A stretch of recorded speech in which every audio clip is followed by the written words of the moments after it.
Shalom saudaraku, hari ini kita akan membahas tentang ketaatan menghentikan kutuk. Setelah masa penghukuman yang begitu panjang melalui air bah, Tuhan berbicara kepada Nuh dan memberikan perintah yang begitu jelas. Ketaatan Nuh terhadap firman Tuhan bukan hanya membawa keselamatan pribadi, tetapi juga berdampak besar bagi masa depan seluruh bumi. Pesan ini menegaskan kepada kita bahwa ketaatan kepada Allah bukan sekedar kewajiban rohani, melainkan sarana bagi Allah untuk menghentikan kutuk dan menghadirkan berkat. Mari kita baca Kejadian 8 ayat 15 sampai 22. Lalu berfirmanlah Allah kepada Nuh, "Keluarlah dari bahtera itu, engkau bersama-sama dengan istrimu, serta anak-anakmu dan istri anak-anakmu. Segala binatang yang bersama-sama dengan engkau, segala yang hidup, burung-burung, hewan, dan segala binatang melata yang merayap di bumi, suruhlah keluar bersama-sama dengan engkau, supaya semuanya itu berkeriapan di bumi, serta berkembang biak dan bertambah banyak di bumi." Lalu keluarlah Nuh bersama-sama dengan anak-anaknya dan istrinya dan istri anak-anaknya. Segala binatang liar, segala binatang melata, dan segala burung, semuanya bergerak di bumi, masing-masing menurut jenisnya, keluarlah juga dari bahtera itu. Lalu Nuh mendirikan mezbah bagi Tuhan, dari segala binatang yang tidak haram dan dari segala burung yang tidak haram, diambilnyalah beberapa ekor. Lalu ia mempersembahkan korban bakaran di atas mezbah itu. Ketika Tuhan mencium persembahan yang harum itu, berfirmanlah Tuhan dalam hatinya, "Aku tak akan mengutuk bumi ini lagi karena manusia, sekalipun yang ditimbulkan hatinya adalah jahat dari sejak kecilnya. Dan aku tak akan membinasakan lagi segala yang hidup seperti yang telah kulakukan.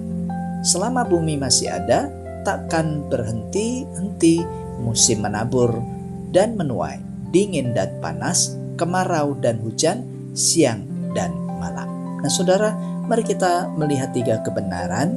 Pertama, ketaatan dimulai dari mendengar firman Tuhan di ayat 15 sampai 17. Ketaatan Nuh dimulai ketika ia mendengar dan memperhatikan firman Tuhan. Selama berada di dalam bahtera, Nuh tidak bertindak berdasarkan perasaannya sendiri, sekalipun kondisi sudah memungkinkan untuk keluar. Ia menunggu sampai Tuhan sendiri berfirman dan memberi perintah yang jelas. Hal ini saudara menunjukkan bahwa ketaatan sejati selalu berakar pada firman Tuhan, bukan pada logika manusia atau situasi yang terlihat baik. Orang benar belajar untuk menempatkan firman Tuhan sebagai dasar utama dalam mengambil setiap keputusan hidupnya. Nah saudaraku, biasakan diri untuk mendengar firman Tuhan melalui doa dan pembacaan Alkitab sebelum engkau melangkah. Jangan mengambil keputusan penting tanpa memastikan bahwa firman Tuhan menjadi dasar dan arah hidup saudara. Yang kedua, ketaatan dinyatakan melalui ibadah yang berkenan kepada Allah. Ayat 18 sampai 20. Setelah keluar dari bahtera, tindakan pertama Nuh bukanlah membangun rumah atau memulai kehidupan baru, melainkan membangun mezbah dan mempersembahkan korban kepada Tuhan. Hal ini menarik saudara, menunjukkan bahwa ketaatan Nuh itu lahir dari hati yang bersyukur dan menghormati Allah. Nah saudaraku, ibadah menjadi wujud nyata dari ketaatan. Melalui ibadah, Nuh mengakui bahwa keselamatan dan pemeliharaan yang ia alami sepenuhnya itu berasal dari Tuhan. Ibadah yang berkenan selalu lahir dari hati yang taat, kerendahan hati, dan penuh dengan syukur. Karena itu saudara, jadikan ibadah sebagai prioritas utama dalam hidupmu.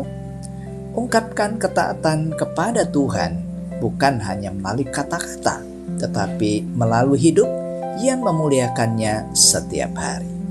Dan yang ketiga saudara, ketaatan menghentikan kutuk dan mendatangkan berkat di ayat 21 sampai 22. Dalam firman Tuhan mencatat bahwa Tuhan mencium bau yang menyenangkan dan menetapkan keputusan untuk tidak lagi mengutuk bumi seperti sebelumnya. Hal ini saudara menunjukkan bahwa ketaatan orang benar berkenan di hadapan Allah dan membawa dampak pemulihan yang begitu luas. Kutuk yang pernah dinyatakan karena dosa kini dihentikan oleh kasih karunia Allah, dan Tuhan menetapkan janji pemeliharaan bagi kehidupan manusia. Nah, kebenaran ini menegaskan kepada kita bahwa ketaatan tidak hanya membawa berkat secara pribadi, tetapi juga berdampak bagi generasi dan bahkan bagi dunia sekitarnya. Karena itu saudara, hiduplah dalam ketaatan yang terus konsisten. Percayalah bahwa hidup yang taat itu membuka jalan bagi berkat Tuhan dan menjadi saluran berkat pemulihan bagi lingkungan sekitar saudara. Pertanyaannya, apakah saya sungguh menjadikan firman Tuhan sebagai dasar setiap keputusan hidup saya? Apakah ibadah saya mencerminkan hati yang taat dan bersyukur? Apakah hidup saya membawa dampak berkat bagi orang lain melalui ketaatan kepada Tuhan? Mari kita berdoa. Tuhan Yesus, ajarkanlah kami untuk hidup taat kepada firman-Mu. Bentuklah hati kami agar taat, berkenan di hadapan-Mu dan menjadi saluran berkat bagi banyak orang lain. Dalam nama Tuhan Yesus. Amin. Nah saudara, mari buka hati dan terimalah berkat-Nya. Tuhan memberkati dan menyertai hidup saudara. Kiranya ketaatan saudara kepada Tuhan menghentikan kutuk dan mendatangkan berkat dalam setiap aspek kehidupan saudara dari saat ini sampai selama-lamanya. Amin. Nah saudara, jika membutuhkan doa, pendampingan rohani atau konseling, saudara dapat menghubungi pada nomor di deskripsi video ini. Demikian firman Tuhan hari ini. Terima kasih, Tuhan Yesus memberkati. Sampai jumpa pada renungan selanjutnya. Shalom.